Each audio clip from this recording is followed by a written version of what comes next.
We are created to work. You are wired to work.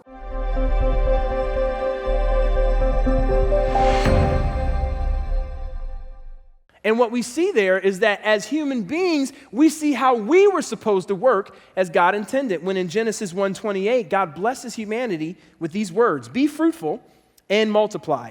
Fill the earth and subdue it," which means to bring order to it. It means to kind of wrestle these elements and produce something from them and have dominion. You know what that word means? It means you're created to rule.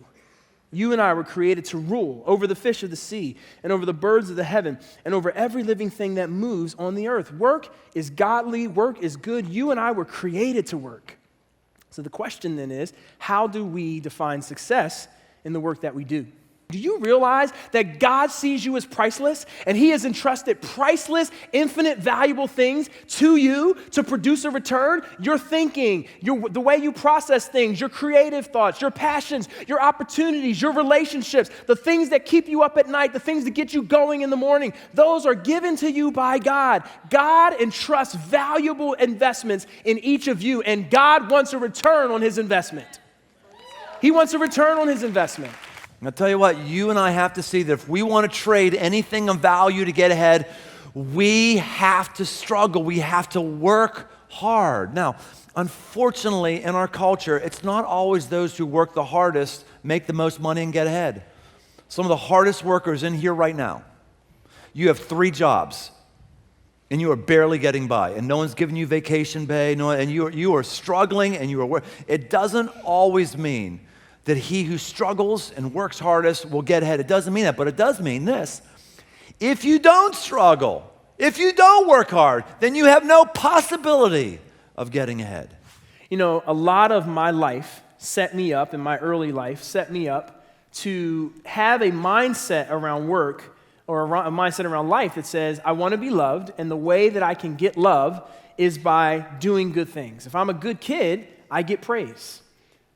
And I brought that kind of into my relationships. I brought it into my relationship with God. I brought it into my work life. I was a people pleaser. I was on the performance treadmill all the time. And man, I realize now that my life was set up on a faulty equation of success. Because here was my success equation. My success equals my performance plus other people's opinions. And I'll just tell you, if that's your success equation, you'll get a lot of stuff done.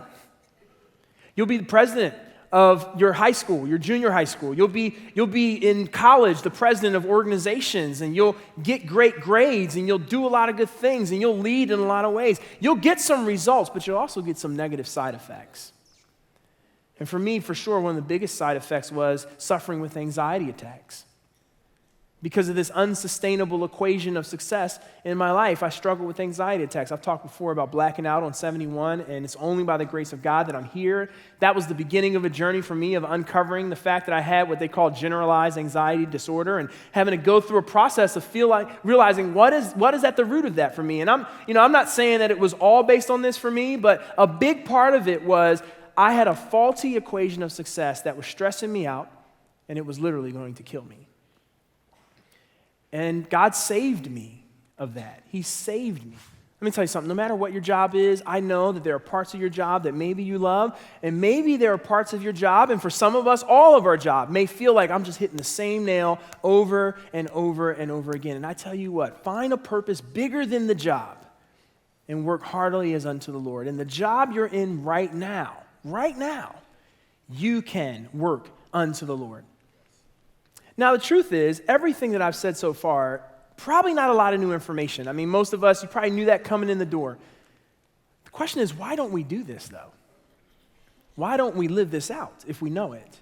Again, we said wisdom is not about what we know. It's about finding the pattern and following through on the pattern. Why is it that in a room this size, I just know it, there are people who struggle greatly with workaholism right now?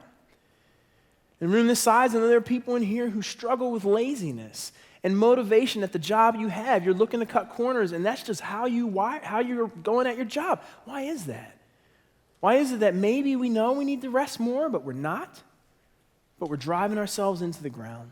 And we're using all kinds of supplements and other things to just keep us going because we refuse to rest. Why is that? I think it's because there's another tension. A tension underneath the tension of rest and work that really is at the bottom of how we work. A lot of us, we just feel like we're sacrificing our relationship with God to go to work. We feel like work is less than. We feel like I owe, it's off to work I go, and we just got to grin our teeth and bear it. Or maybe if we get some sort of bonus, we feel maybe even a little guilty, like, or maybe and I know we've got people from all income bands inside this place right now. People who are hurting and are going, man, I can identify with Jesus in poverty, but I can't identify with him at all over here. I've never thought that. I'm not even sure I like that over here. That's just really rocking my world. And we have other people who have gone, this is part of the reason why I've never really felt like Jesus could identify with me. I never thought of him being able to understand some of the complexities of my businesses. And here's the danger for you. Here's the danger for you. Whether you're in poverty or whether you are in richness, here's the danger. The danger is to have either one of those elements be what defines you. What defines me is what I don't have. What defines me is what I have. And we need to be really careful. The business doesn't define anybody, whether it's good business or bad business, whether it's good trades or bad trades, whether it's abundance of trades or lack of trades. When you know your why, your what has more impact. Because you can still be going toward purpose. Anybody had, a career change? Anybody not working in the job you thought you'd be working in? You know what? The truth is your what will change, your how will change. When you know your why, man, you can continue to go toward success because you have a clear purpose behind what it is that you do.